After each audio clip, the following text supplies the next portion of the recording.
Aujourd'hui, on se retrouve pour un tout nouvel épisode sur les blessures de l'âme. C'est aujourd'hui qu'on va aborder le sujet de la blessure de la trahison. C'est une blessure qui touche énormément de personnes. Même souvent, les personnes, elles ne se rendent pas compte qu'elles souffrent de cette blessure-là. Ces personnes-là, elles ont du mal à faire confiance, elles ont du mal à créer des relations, elles ont du mal à faire confiance. C'est le but de la vidéo, ça va être de la comprendre, de pouvoir prendre conscience de ce que vous vivez et de pouvoir vous aider à mieux vivre avec ça et de peut-être même en guérir. La blessure de la trahison, elle apparaît souvent quand plus jeune, on a eu une personne importante autour de nous qui n'a pas tenu promesse. Ça peut être un parent qui dit qu'il sera là et qu'au final il n'est pas là. Et ça a fait, ça a créé en vous, petit à petit, cette peur d'être abandonné ou cette peur d'être déçu, d'être trahi.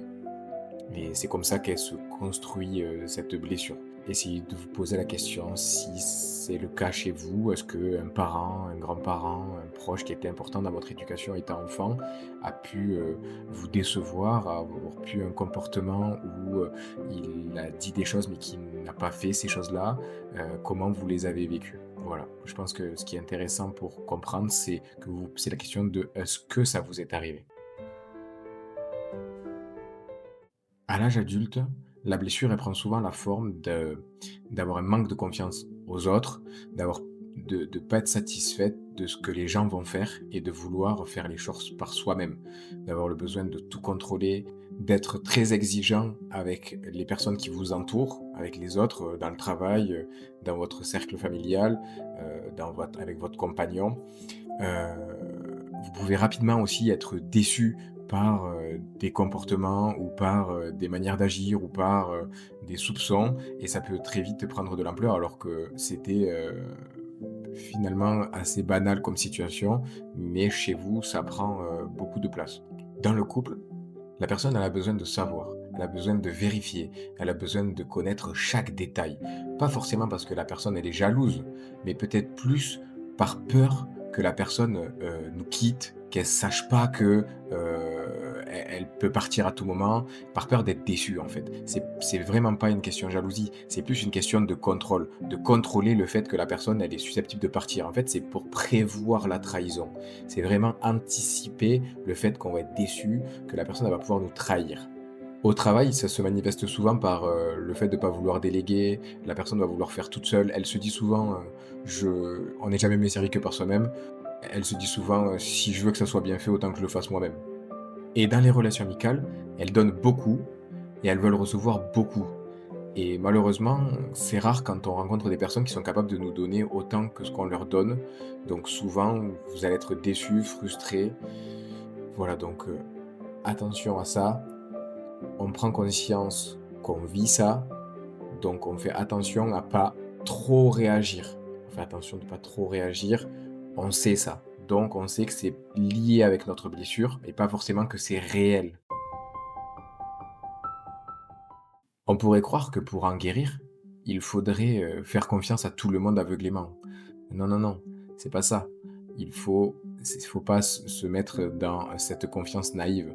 Non, on peut faire confiance, oui, petit à petit, tout en restant à bonne distance sans trop, se donner, bêtement. Si on sent que la personne elle partage pas les mêmes sentiments que vous, ben voilà, sûrement qu'il va falloir avoir, des discussions avec cette personne-là pour clarifier, pour dire ce qu'on ressent et cetera. Mais voilà, pas aveuglément, parce qu'on prend conscience qu'on a la blessure de l'abandon, alors maintenant on va faire confiance à tout le monde, forcément qu'on va être déçu et du coup ça va, vous allez retomber dans le fait que et voilà, c'est toujours pareil, les gens ils nous trahissent, on peut pas leur faire confiance, ils nous déçoivent. Non, on y va petit à petit, on essaye petit à petit de faire confiance. Un autre point qui est important, c'est accepter que l'autre ne fasse pas comme on le veut nous. On est tous différents, on fonctionne tous différemment. Donc, si une personne a fait d'une certaine manière et de nous, c'est pas grave, c'est normal même. Donc, il faut accepter le fait qu'on soit différent. Donc, comme on l'a vu tout à l'heure, les personnes qui ont la blessure de la trahison, elles ont souvent du contrôle, avoir besoin de contrôle. Et petit à petit, essayer de relâcher ce contrôle. Ne pas forcément passer derrière les gens, ne pas forcément vérifier, ne pas forcément vouloir tout contrôler, tout maîtriser.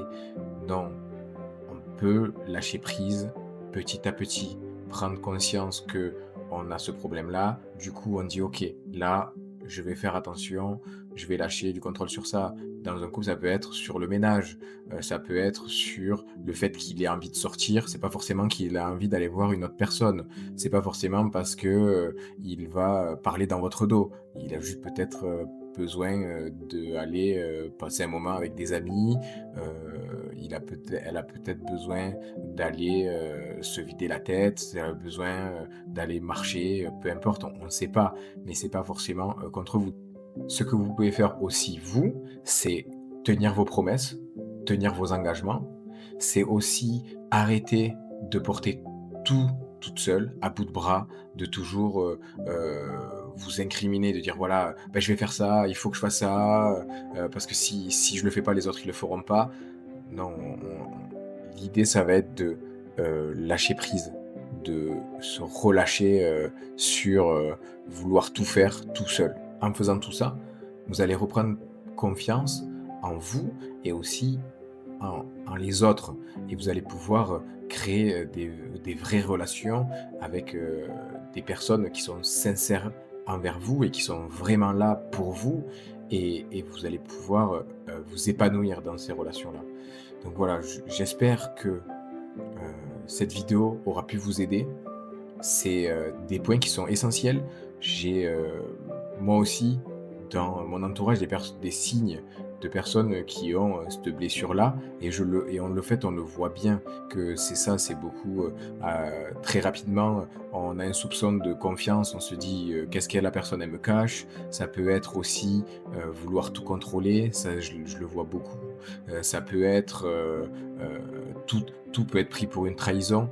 Voilà, je pense qu'il faut travailler sur sa problématique, la comprendre, essayer de savoir d'où elle vient et ensuite, petit à petit, travailler pour, guérir de cette blessure, pour mieux vivre. Parce que je pense que c'est très dur à vivre dans les relations, dans les relations entre êtres humains. Avec cette blessure, ça doit être très dur de construire des liens, solides et agréables et sains. Donc voilà, j'espère que la vidéo elle vous aura plu. On se retrouve, prochaine vidéo pour, la blessure de l'injustice. Je vous souhaite de bonnes fêtes. À très bientôt. Ciao.